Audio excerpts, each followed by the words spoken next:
Nag-adjust ng oras ang pasok sa ilang eskwelahan sa Caloocan ngayong madalas makapagtala ng high heat index sa bansa.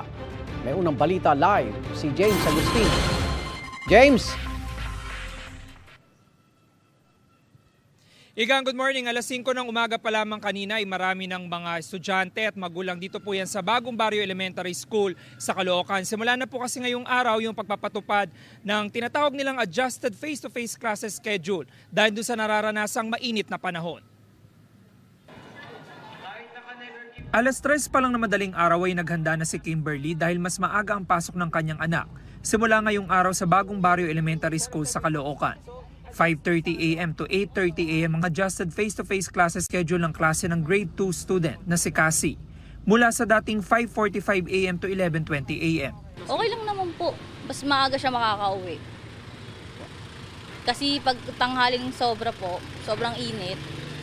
Halos parang hinihingal po siya pag-uwi kasi mainit. Okay lang po. Kasi Ano po. Mainit. mas maaga ring gumising ang mag-inang Joanne at Justin May. Okay lang po yun. Para iwas init na lang po.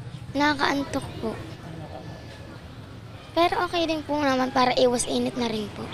Kabilang ang Bagong Barrio Elementary School sa mga pampublikong paaralan sa Caloocan, kung saan ipatutupad ang adjusted face-to-face classes schedule dahil sa mainit na panahon.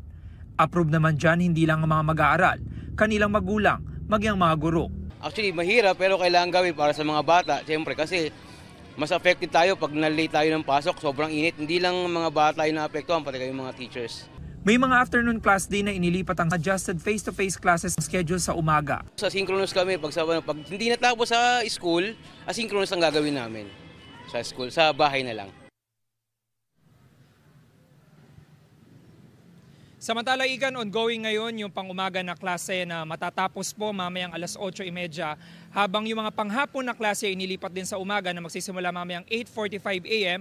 at matatapos 11:45 a.m. Yan ang unang balita mula rito sa Caloocan. Ako po si James Agustin para sa GMA Integrated News.